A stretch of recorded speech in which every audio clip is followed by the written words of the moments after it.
लीला को नवल कुंज वल्लभी श्री स्वामी नारायण भट्ट जी महाराज की ये ब्रज रसामृत नित्य लीला को अब आगे की भावना को श्रवण करते हुए और अब हम उस दिव्य वृंदावन की ओर चले जहाँ पर पूर्ण आनंदमय चिन्मय पूर्ण तत्व श्री राधा जी के प्रेम सो श्याम फिरे उन्मत्त। इसलिए चले अब उस वृंदावन की रसमयी भावना को लेकर के और उस दिव्य वृंदावन की ओर अब श्री स्वामी जी महाराज आज सब हमको किस भाव में और कहाँ ले चल रहे हैं, अब वहां पर हम चले। श्री श्यामा जो प्रिया प्रीतम को ये वृंदावन नित्य विहार है और इस नित्य विहार को भी सौभाग्य उन्हीं को प्राप्त हुए हैं जो जिन पर प्रिया जी की अतिशय कृपा हो गई। एक बात मुझको याद आ गई बहुत पुरानी, जब समय तो छुटपन ही रहा, एक अवस्था भी 14-15 साल की रही और जब यहाँ नित्य प्रति श्री सेवा कुंज में हम सोहनी सेवा करते थे, थोड़ी कभी कभी आते थे, जब बरसाने भी रहते तो बाद समय में श्री कृपात्री जी आए वृंदावन में। अभी उनका नाम दिया स्वामी जी ने तो ध्यान में, तो श्री कृपात्री स्वामी जी एक बात बड़ी सुंदर सुनाई हमको गहबर वन में। उन्होंने हमारा मिलन उनका यही है सेवा कुंज। दर्शन करने को गए जब स्वामी जी, मैंने पूछा स्वामी जी कहाँ से आए हैं, बताया और वो देख करके मेरा हाथ में से झाड़ू ले लिया और अपने लगाने लगे।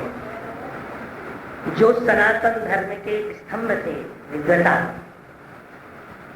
अंदर से वृंदावन के रसिक, तब गहबर वन में जब बैठे तो महाराज जी ने एक बात सुनाई मेरी, बड़ी अद्भुत बात है। अब आप आ गए और उनका स्मरण कराया महाराज श्री का, स्वामी जी का, तो वो ध्यान में।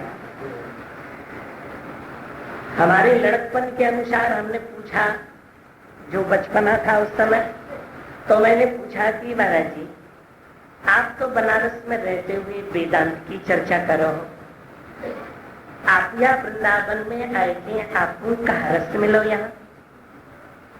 तो महाराज जी ने हमको गाल पे धीरे से प्यार की थपकी लगाई, जैसे श्री श्रीराम बाबू महाराज जी का भाव। तो महाराज जी बोले सुनो, इस वृंदावन की भाव को कोई ना वाणी से बोल सकता है और ना लिख सकता है, ये तो दिव्य कृपा प्रिया जी की होवे तब वो बुलवा में या लिखा में या जो भी करे। काशी में विश्वनाथ शंकर भगवान ने एक दिन स्वप्न में श्री कृपात्री जी से कहा, ये बड़ी अद्भुत बात है श्रवण करने, महाराज जी के मुखारबिंदी की सुनी हुई बात है। एक दिन महाराज श्री अपने मन में विचार कर रहे थे, गंगा के तट पर बैठे हुए, कि आप कहाँ नहीं हो, कड़कड़ में तो आप हो, परंतु इस दिव्य वृंदावन का रस ऐसा क्यों है कि जब जाते हैं तो मन नहीं करता आने, इसमें रमण करते ही मन बड़ा आनंद लगता है क्या?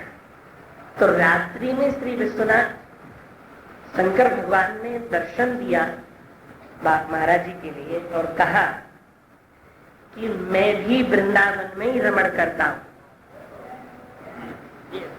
मैं भी वृंदावन में ही रमण करता हूं।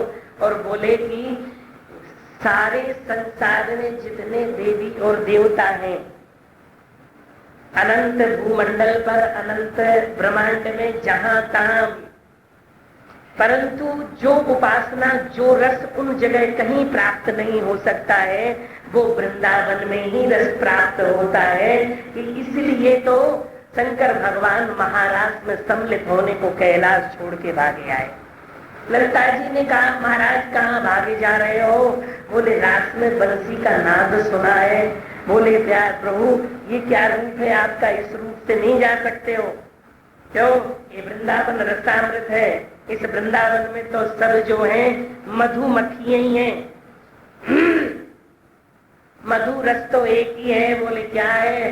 बोले कि मधु का जो छत्ता लगा हुआ है वो जो मधु है, बोले वो मधु है श्याम सुंदर, और जो रस की मिठास है वो है श्री जी। महाराज जी की वाणी है। इसलिए इस वृंदावन में वो स्वयं शंकर भगवान लहंगा चुंदी से सुसज्जित होकर के प्रवेश हुए।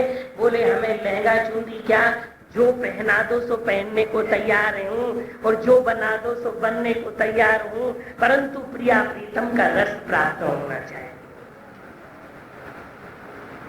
तो जब बोले हमारे इष्ट इस वृंदावन में भागी चले आते हैं लहंगा चुंदी में, तो बोले कि फिर हमको श्री जी कब अपनाएंगे? और महाराज जी के नेत्रों में आंसू आ गए।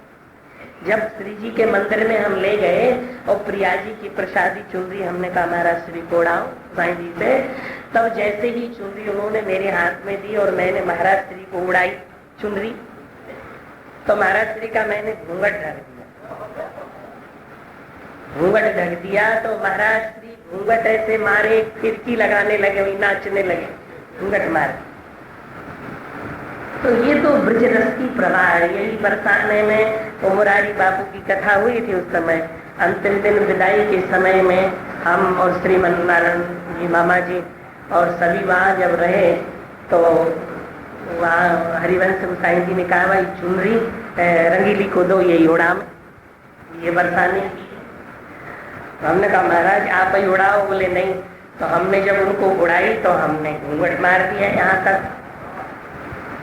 तो वो कुछ मेरे को ऐसे टेढ़ी निगाह से देखने लगे, बोले कि ये क्या है, घूंघट मार दिया। तो हमने कहा महाराज अभी तो घूंघट ही मारा है कि नहीं, अभी ब्रज के रस में फंसे नहीं हो, पकड़ के लहंगा पहरा के नचा दिया जाता अभी तुमको नहीं। तो सुन करके माची बोली होती बरसाने की रंगीली है, वो भी फिर हंसने लगे, वो भी रस में समावेश हो गए मुरारी साहब। अब वो भी कहने लगे भैया जब यहाँ परब्रह्म को उस नंदनंदन को लहंगा और चुनरी उड़ा करके नचाया जाता तो हमारी कौन सी बात है। वो लोग इस आसन से खड़े हुए तो एक फिरकी उन्होंने भी मार दी वही मंच पर। ऐसे बोले लोग पहले ही नाच लेते हैं, श्री जी का दरबार है। कहने का मतलब है कि ये तो ब्रज रस है, इसमें ना नियम है, ना इसमें विद्वता है, ना इसमें किसी का बड़प्पन है, ना इसमें कोई कलाकारी है, और ना इसमें कोई सफरवा है। ये तो प्रिया जी ही इस रस की गुंदिका को किसी के इस खोखले में प्रदान कर दें।